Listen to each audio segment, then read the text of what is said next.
what is a virus? It's a genetic material encased protein. And you know, the funny thing is, scientists argue whether it's even alive.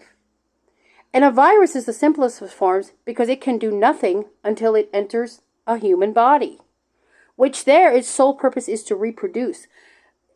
So we're going to talk about bacteria and fungus too, but we're talking about viruses right now. So what a virus does, it's nothing. It can't do anything until it enters. It has to have a human host. Once it enters your body, this is what's so crazy, its sole purpose is to reproduce. And it'll actually hijack your cellular, your cellular system, and it will continue to reproduce. It'll continue to make clones of itself. So what happens when these clones produce faster than your immune system can keep up, that's what creates a real serious sickness. But the funny thing is that scientists actually argue whether it's even alive. The funny thing is it actually doesn't become alive until it comes into contact with a host or with a living thing.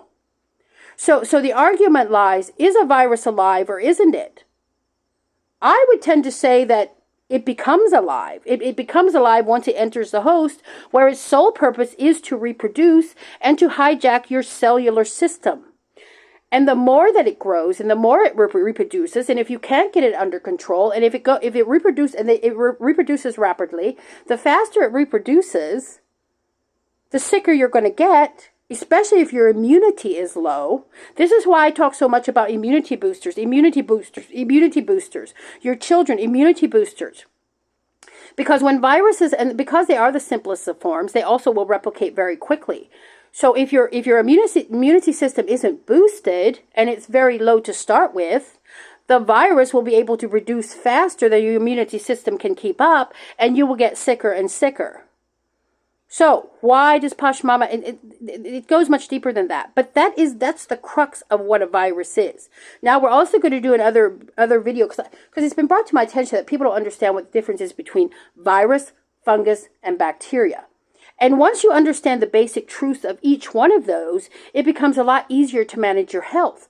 Because if you want to keep from contracting a viral infection, you have to keep your immunity system boosted. And the reason that these viruses, such as the C that's been going around for the last two and a half years, all that drama, was so successful in keeping people sick is because our immunity systems are so low because we eat junk food, we breathe junk air, and we drink junk water.